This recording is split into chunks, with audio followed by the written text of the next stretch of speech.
2024 चुनाव के दौरान जब लालू प्रसाद यादव ने प्रधानमंत्री मोदी के विजय रथ को रोकने के लिए बिहार में कुशवाहा कार्ड खेला था और इसका असर यह हुआ था कि वो बीजेपी जो 2019 में प्रचंड बहुमत के साथ बिहार जीत करके लोकसभा पहुंची थी, वही बीजेपी को 24 में स्ट्रगल करना पड़ा था।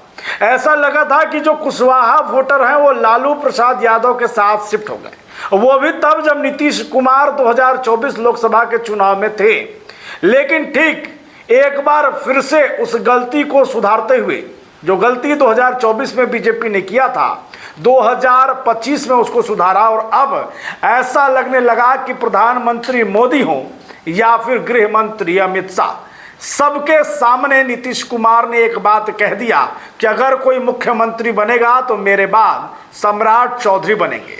यानी कि कुशवाहा वोट की ताकत को समझिए कि ना नीतीश कुमार चाहते थे कि मेरा जो वोट बैंक है वो खिसके, और बीजेपी की इतनी हिम्मत तक नहीं हुई कि वो ये तय कर सके कि वो अपना कोई बीजेपी का जो नेता हो, कार्यकर्ता हो, उसको मुख्यमंत्री की कुर्सी पर बैठा दे। और ये चर्चा सरेआम है कि पहली बार ऐसा हुआ जब बीजेपी का मुख्यमंत्री बन रहा था और वो बीजेपी का व्यक्ति नहीं था। जी हाँ, सम्राट चौधरी मुख्यमंत्री बन गए हैं, 24वें मुख्यमंत्री हैं, लेकिन उनके मुख्यमंत्री बनने के बाद की चर्चाएं तेज हो गई हैं। क्या मामला है आपको बताएंगे, उससे पहले आप बुलेट न्यूज टीवी देख रहे हैं और मैं हूं आपके साथ Raj Pathak. Narayana mission school, Naga Bigha road, Aurangabad, Bihar. मुख्यमंत्री नीतीश कुमार के बाद अगर कोई मुख्यमंत्री बना तो वो हैं सम्राट चौधरी। 24वें मुख्यमंत्री बनने वाले बिहार के सम्राट चौधरी ऐसे ही मुख्यमंत्री नहीं बने, उसके पीछे उनके लंबे संघर्ष की एक अलग कहानी है, उसको भी हम आपको बताएंगे। लेकिन उससे पहले किस तरीके से वो लालू प्रसाद यादव का दामन छोड़कर 2017 में भाजपा के साथ शामिल होते हैं। भाजपा में आने के बाद जिस तरीके से उन्होंने अपना काम दिखाया, खास करके नीतीश कुमार से जिस तरीके से उन्होंने अपना सामंजस्य बैठाया और साथ में रहे, साफ था कि बस अब इसके बाद यानी नीतीश के बाद अगर कोई मुख्यमंत्री की कुर्सी पर बैठेगा तो सम्राट चौधरी ही होंगे।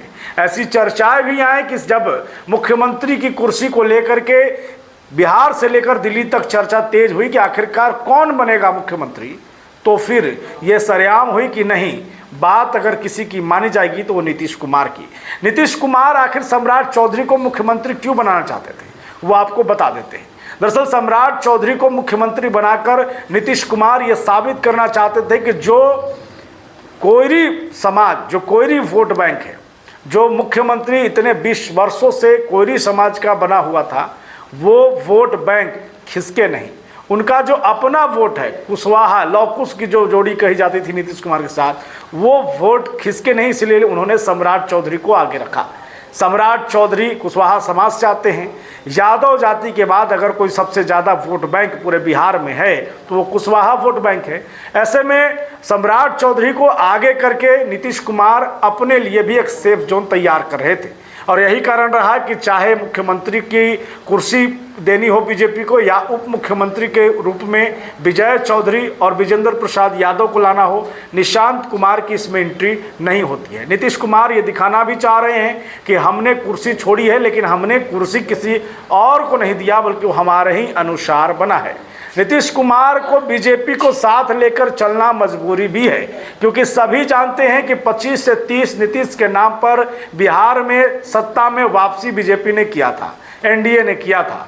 अगर नीतीश कुमार वाकई में नाराज हो जाते हैं तो अभी भी उनका इस तरीके का प्रभाव है कि चाहे कहीं भी जाएंगे तो फिर उनकी मर्जी ही चलेगी, इसलिए बीजेपी उनकी मर्जी पर ही टिकी।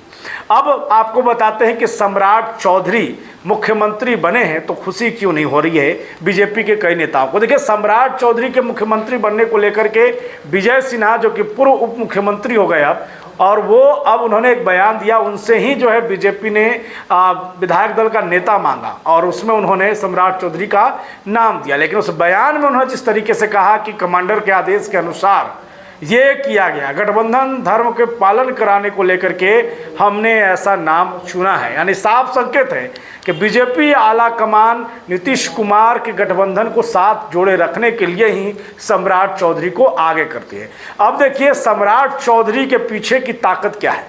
Kushwaha vote bank.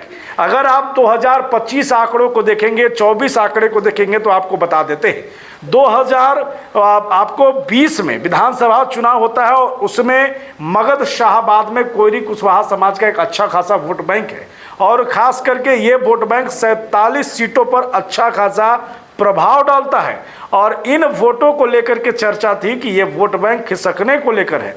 2020 विधानसभा चुनाव अगर नजर डालेंगे, जहां पर तेजस्वी यादव ने अपनी एक अलग पहचान बनाई, एक ताकत दिखाई और एक बड़े दल के तौर पर सबसे ज़्यादा सीटों के साथ बिहार विधानसभा पहुंचने वाले दल 2020 में वो बने थे।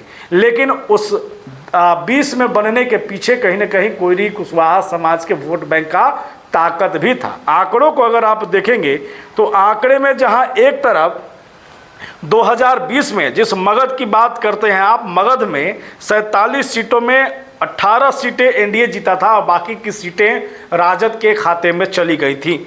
2025 में 40 सीट तक ये आंकड़ा पहुंच गया, यानी कि 22 सीट ज़्यादा जो है ये आपको एनडीए को फ़ायदा मिला। यानी कि कुशवाहा वोट बैंक 25 में जो है बीजेपी की तरफ टर्नअप भी हुआ। 2020 में जहां शाहाबाद में 2 सीट जीता था एनडीए, 2025 में 19 सीट पहुंचा। यानी कि साफ संकेत है कि कुशवाहा वोट को अगर अपने साथ जोड़े रखेंगे तो सत्ता की कुर्सी पर बैठे रहेंगे। और यही कारण रहा कि चाहे वो प्रधानमंत्री मोदी हो, गृह मंत्री अमित शाह हो, उनकी एक न चली, तमाम कई बड़े भाजपाई नेताओं की एक न चली और यहाँ पर नीतीश कुमार के साथ सम्राट चौधरी को कबूल करना पड़ा। अब सम्राट चौधरी के साथ कई चैलेंजेस भी हैं। देखिए, मुख्यमंत्री नीतीश कुमार लंबे दशक से बिहार के मुख्यमंत्री रहे हैं और ऐसे में उनके द्वारा किए गए काम को आगे बढ़ाने की एक बड़ी चुनौती रहेगी। दूसरी बड़ी बात, बीजेपी को कहीं ना कहीं संतुष्ट कराना कि वाकई में जिन्होंने भी सम्राट चौधरी को चुना है, यानी कि बीजेपी को भरोसा दिलाना कि वो उनके साथ में है। क्योंकि जो सोशल मीडिया पर चर्चा है उसमें यह है कि क्या सम्राट चौधरी असम के मुख्यमंत्री हिमंता बिश्व शर्मा की तरह होंगे या फिर यूपी के योगी आदित्यनाथ की तरह। ये तो आने वाला समय तय करेगा। लेकिन फिलहाल मुख्यमंत्री बने हैं सम्राट चौधरी, उन्हें बधाई दीजिए। और इस पूरे मामले में आपकी क्या राय है, कमेंट करिए। बहुत धन्यवाद।